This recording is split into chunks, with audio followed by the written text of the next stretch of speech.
You are listening to Rabbi Aryeh Wolbe of Torch in Houston, Texas. This is the Thinking Talmudist podcast.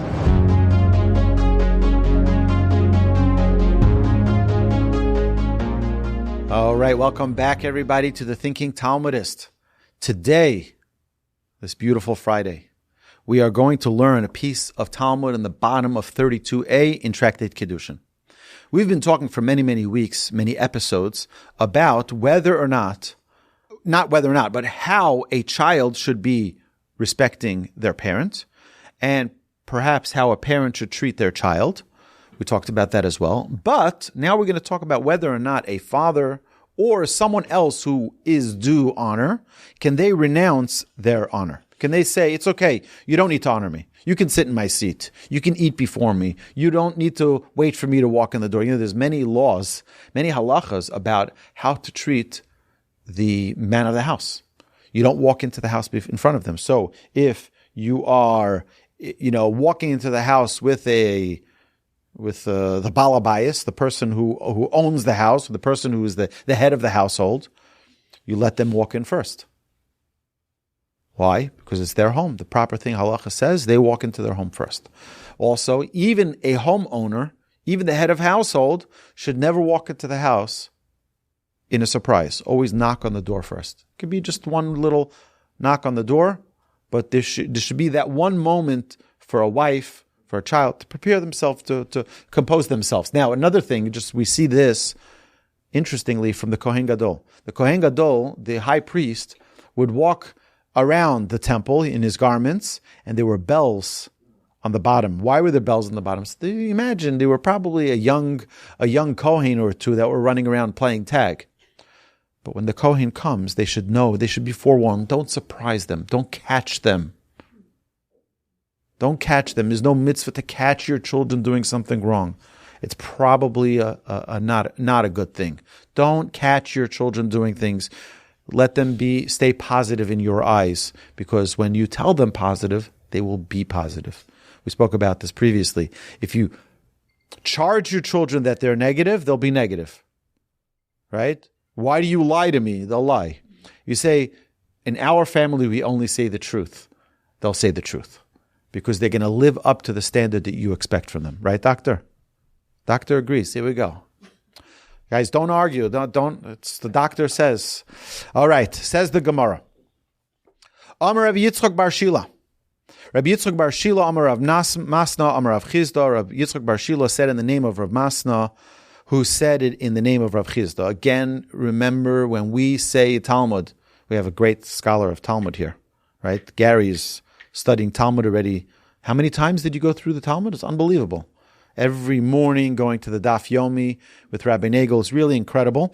But you know what? Half of the Talmud is just quoting names.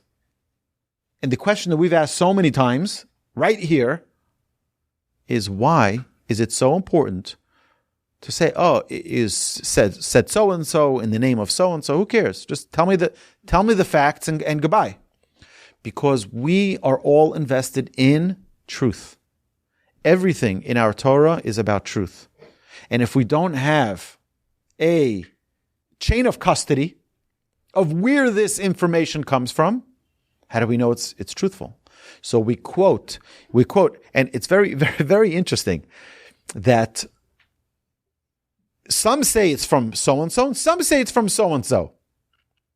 Or so-and-so said it in the name of so-and-so.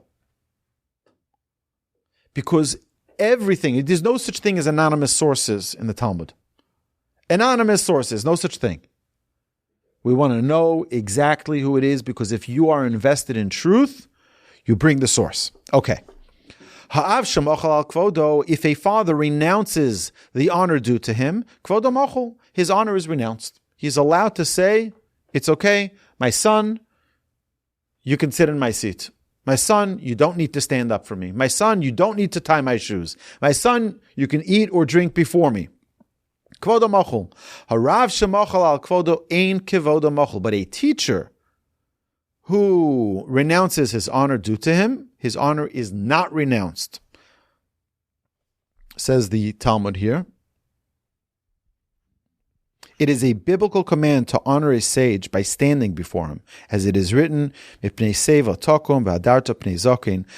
an old man you shall rise, and you shall honor a zaken, a sage. Zaken, it means someone who's old. Our sages tell us zaken means ze kana. Ze kana chochma. Someone who acquired wisdom is someone who's considered a sage, which is why we say in the Pesach Haggadah, that one of the great sages, it was like he was 70 years old. He was really 18 years old. Why? His wisdom was so great. It was like he was a sage of 70 years old. This mitzvah is discussed at length below in the next page of the Talmud. The reason a teacher cannot forego his honor is given below. The Talmud now continues. A dissenting view. Rabbi Yosef says, Afilu harav shemachal kvod. Even a teacher who renounces his honor, no, his honor is renounced. Shenemar v'Hashem holech lefneim yomam, as the verse states, Hashem went before them by day. We find that God himself renounced his honor and led the people in the desert. Certainly then, a teacher can renounce his honor. If God can renounce his honor, so can a teacher. Rava defends his view. He says as follows. Amar Rava, Hachi hashta, now then, this is not a valid comparison. Hasam HaKadosh Baruch Hu. Over there in the case of the Almighty, blessed is He, Alma Dilehu. It's His world. It's kind of Hashem's world. Not kind of. Completely is Hashem's world. V'Torah Dilehi.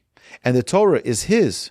Machile Likre. Therefore, He can renounce His honor. However, Torah dilehi. However, in our case, the case of a teacher, is the Torah his, that he may renounce his honor, do it? Meaning, the Torah that one possesses is not his. It's not your, meaning what we honor in a sage is not the person. We're honoring the Torah that he possesses. He can't renounce the honor of his Torah. So let's put this, I'll tell you an amazing story. There was a big dispute in the Bezdin, in the court of Reb Chaim Ozer Grudzinski. Reb Chaim Ozer Grudzinski was the leading rabbi in Europe, like by miles and miles. Everybody understood that his Torah wisdom and knowledge and judgment was so great, so powerful. He was the leading sage of the generation.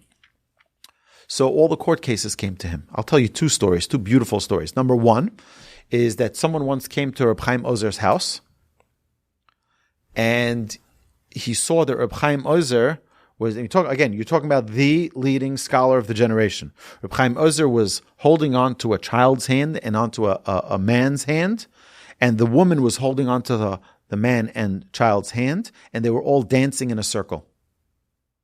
This person who walks into Reb Chaim Ozer's house asks the Gabbai, he says, what in the world is going on over here? I mean, let alone dancing in the middle of the day. He's dancing with a woman? What in the world is going on over here? Obviously, he wasn't holding her hand. You don't touch a woman who you're not married to. So he says, let me tell you what happened. He says, this father and mother came to Reb Chaim Ozer the day earlier. And they said to Reb Chaim Ozer, we want to get divorced. We want you to put together a divorce document. Reb Chaim Ozer says, okay, no problem. Do you have any children? They said, yeah, we have one child.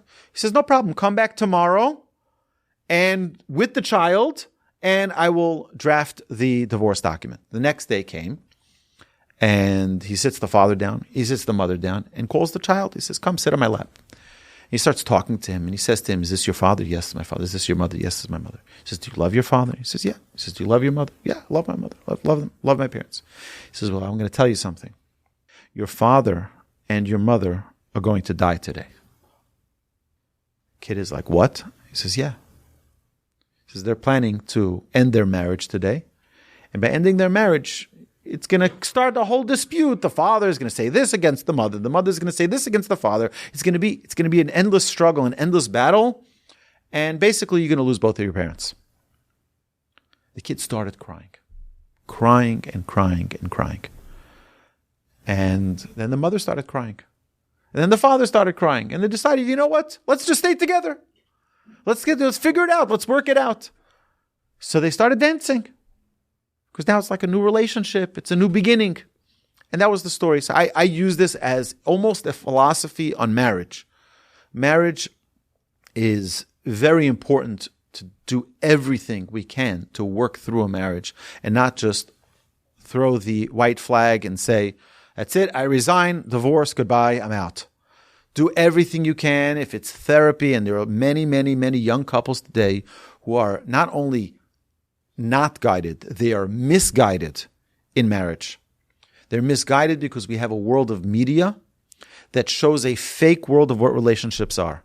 It shows a fake world of Hollywood where everyone is just hunky-dory, everything's exciting, and and they all the movies end, they walk, peacefully skipping in the sunset, on the beach, and everything is just perfect. They don't show the fights. They don't show the challenges. They don't show the overcoming of those challenges, how to work through it. And that's how a relationship grows. I sat with someone recently, and I asked him, he was married for over 30 years and got divorced. I said to him, I'm not questioning your judgment, your ex-wife's judgment. I said, I just want to know, did you guys fight a lot? He said, we never fought. He said, there was no relationship. It was a mutual convenience. They didn't fight. Now, fighting? Is fighting a sign of a good marriage? Fighting is a sign of a living marriage. Two living organisms don't necessarily get along all the time. That's normal. Doesn't mean you fight and become bitter. It doesn't mean you fight and become angry. It means that there's a collision that you've so now you have to learn to modify and make whole with it, make peace with it. And now you'll have a new challenge. And every time what you do is that strengthens the relationship. It strengthens. It doesn't weaken it. It makes it better. Or it should. That means just because this is a dispute doesn't mean that it's the end of the marriage. On the contrary, it can be a strengthening of the relationship to make it only better, to learn to overcome those challenges. People have sensitivities. Pay attention to those sensitivities. I didn't realize how much that would be annoying for you. I didn't realize how challenging that would be. Okay, work it through. Talk it out. Make it work. Okay, but either way, the second story about Reb Chaim Ozer is, I think, more important for our topic. And that is, Reb Chaim Ozer was once presiding over a court case between two publishers. The two publishers were arguing who had the rights to print the Talmud. So it was a big argument, and one side was a widow, and the other side, and the widow is irrelevant to the story because whoever's right is right, and whoever's wrong is, whoever wins, and whoever's not right. So Reb Chaim Ozer ended up siding with the widow for whatever reason. The other side put out, like people do today in media, they put out a statement about Reb Chaim Ozer. He was paid off. He was this. He was that. They did a whole hit piece on Reb Chaim Ozer. Okay, Reb Chaim Ozer didn't respond. Obviously, he's a very holy man, but eventually they came to their senses and they said, "How can we have said such a thing about Reb Chaim Ozer? I mean, Reb Chaim Ozer is like the leading sage of our generation. How in the world can we say such a thing about him?" And they came to ask forgiveness. And Reb Chaim Ozer said, "I can't forgive you. Because on my own, I'll forgive you. But I represent the Torah and I represent the Jewish people. I'm the representative of the Jewish people as the leader of the Jewish people.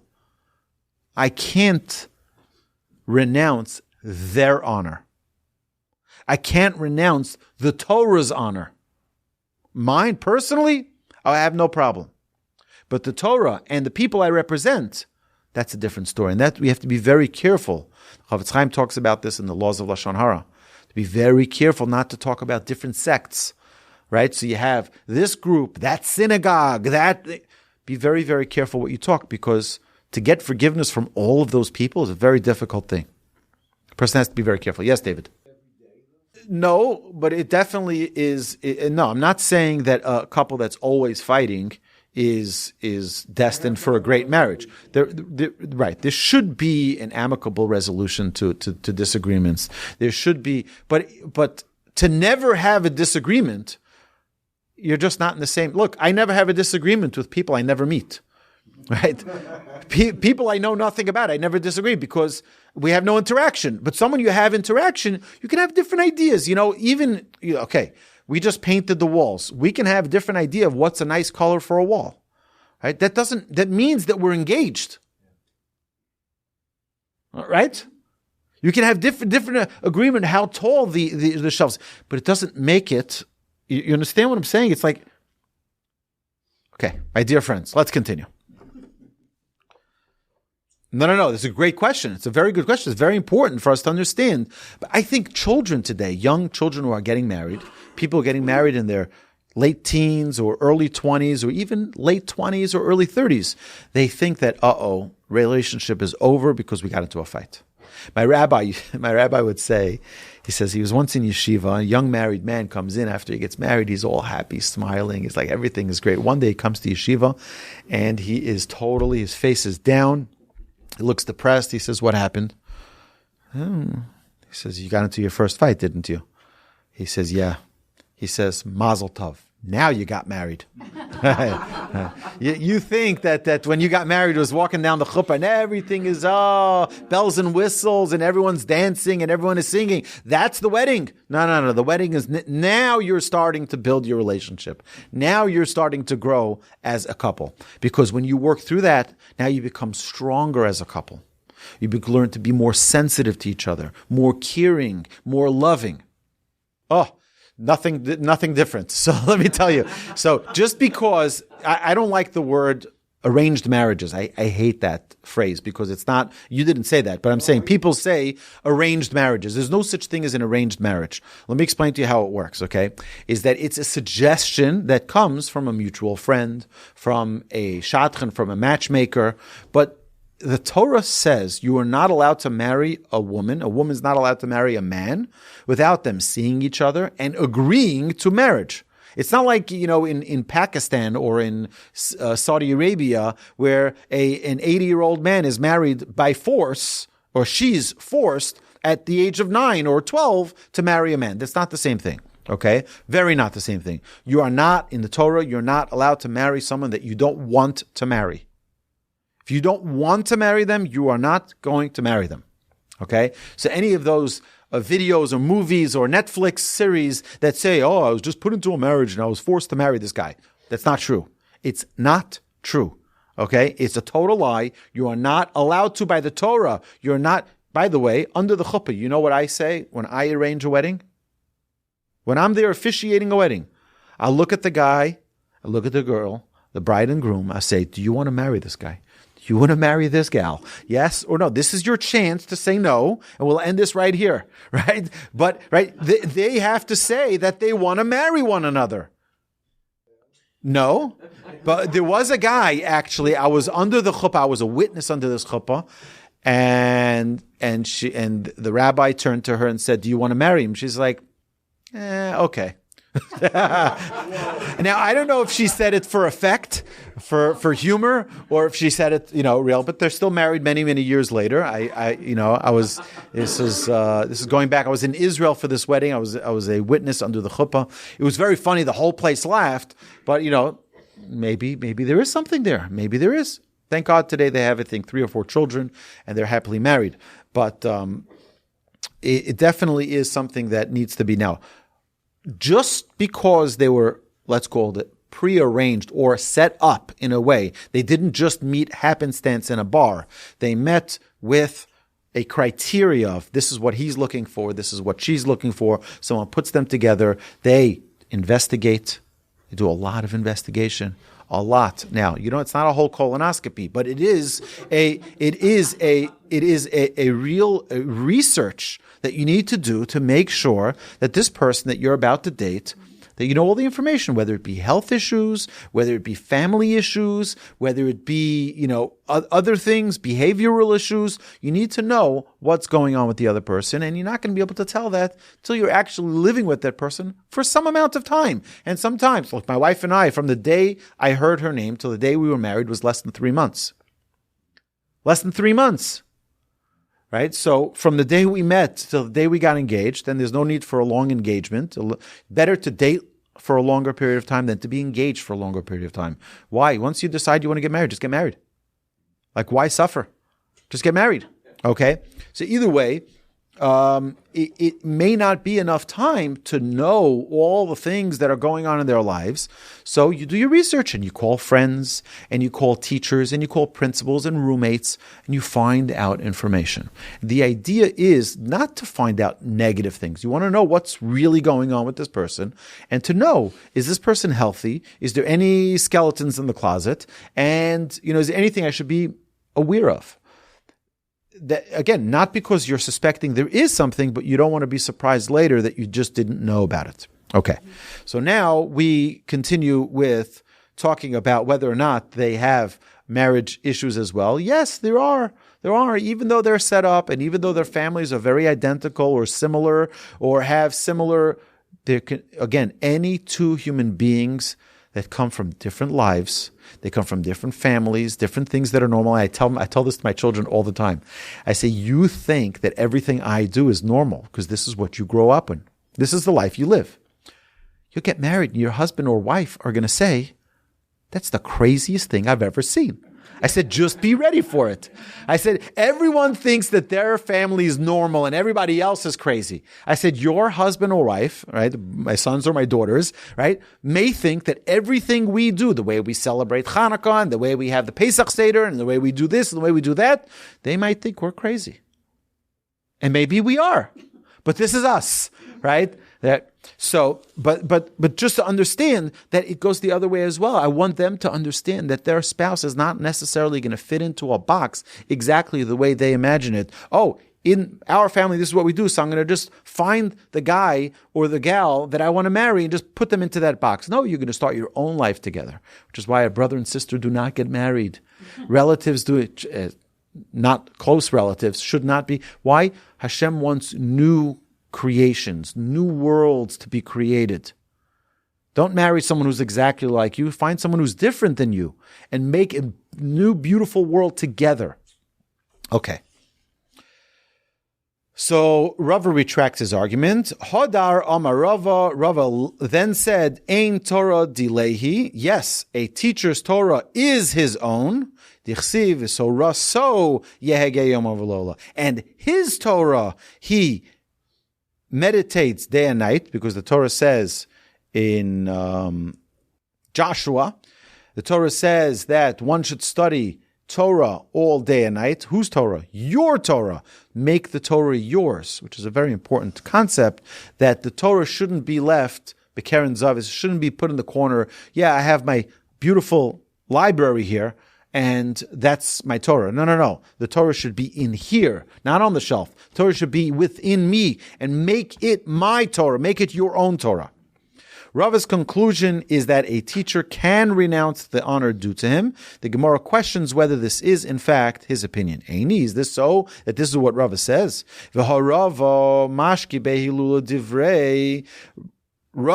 was once serving drinks at the wedding celebration of his son.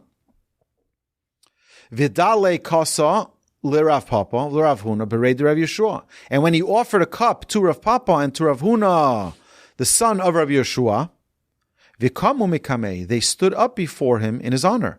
He's giving out wine or drinks at his son's wedding, and they stood up in honor. Why? Because he was a great scholar. L'Rav Mori, l'Rav Pinchas bereid Rav Chizda, and when he served Rav Mori and Rav Pinchas, the son of Rav Chizda, v'lo kamu mikame, and they did not stand before him. Ikbad v'omar, Rava took umbrage, saying rhetorically, Hanu Rabbanon Rabbanon. These rabbis, Rav Mori and Rav Pinchas, who do not rise, they are rabbis.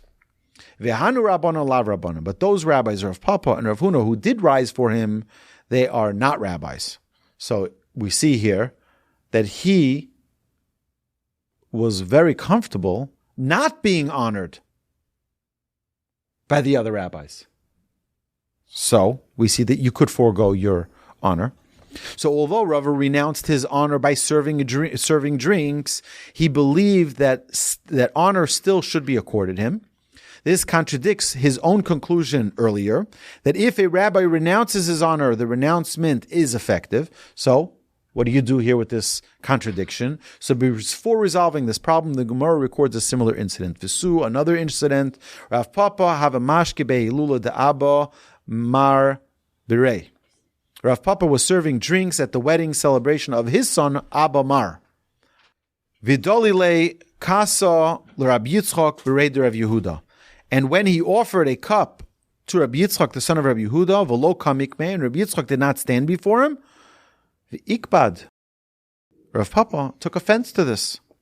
The Gemara now resolves the contradiction in the utterances of Rava, and he says as follows: although Rava renounced his honor at his son's wedding celebration, afilu hachi hidur me'abad le bo. Nevertheless, even though he said, it's okay, I forego my honor, they should have accorded him some token of honor on their own. They should have understood to have honor for him. That means, even though he said it's okay, still they should have accorded proper honor. Now, what we need to understand here is that honor is something which you give value. Honor means value. When you value something, you give it honor. When we value ourselves, that means that we have a respect, a dignity for our own worth. If a person doesn't have self-respect, then they carry themselves in a way that's unbecoming. They talk in a way that's unbecoming. I was once giving a whole series on the topic of honor and dignity, and two things happened. The first thing happened is that we did this in one of the congregations in the Shalhevet program that we used to do in all the Reform, Conservative, Orthodox, Reconstructionist temples, and we would talk about these different character traits, and we talked about honor and dignity. And then one week I came in, and they said, "Rabbi, you won't believe what happened. You talked about how we should have proper decorum." For the synagogue, there's a Torah scroll there. But for ourselves, to carry ourselves with a proper menschlichkeit, to have a proper decorum, a proper dignity. They said on Friday night, the rabbi walked in his shorts and a t-shirt and flip-flops. And he was so excited that he had come all the way from Galveston special for the service. And he was like hoping people would praise him. Like, wow, you're such a hero, when they had just finished a class talking about honor and dignity, and they're like, this guy has no self-worth. This person, right, is okay. That was a very interesting story. But I had another story during that same period of time. We're going to finish in 1 minute. That someone asked me. He said, "Do you think I carry myself with proper honor and dignity?" And I told the person, this is someone I learned with privately. I said, yes, you absolutely do. You're always dressed properly. You walk around. You make sure your car is clean. You carry yourself with a proper dignity. He's like, wow. I said, but till you open your mouth. Once you open your mouth, it's a toilet bowl. And he asked me, he says, no, be honest with me. So I was. I said, yeah. I said, someone like of your stature who has employees and has a big company, right? It's not proper. It's unbecoming for you, for your status, to use the language that you use. It's not, is it a bad thing? Does it make you a bad person? That's not for me to judge. But it's definitely not dignified. I said, you walk around, you walk the walk, but you don't talk the talk. And that's a problem. And every person needs to be careful to ensure that their inside and their outside match.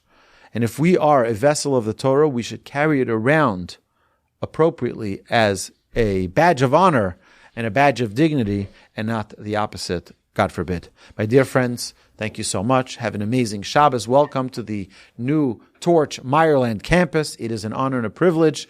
Thank you so much. Have a magnificent Shabbos. You've been listening to Rabbi Aryeh Wolbe on a podcast produced by Torch, the Torah Outreach Resource Center of Houston. Please help sponsor an episode so we can continue to produce more quality Jewish content for our listeners around the globe. Please visit torchweb.org to donate and partner with us on this incredible endeavor.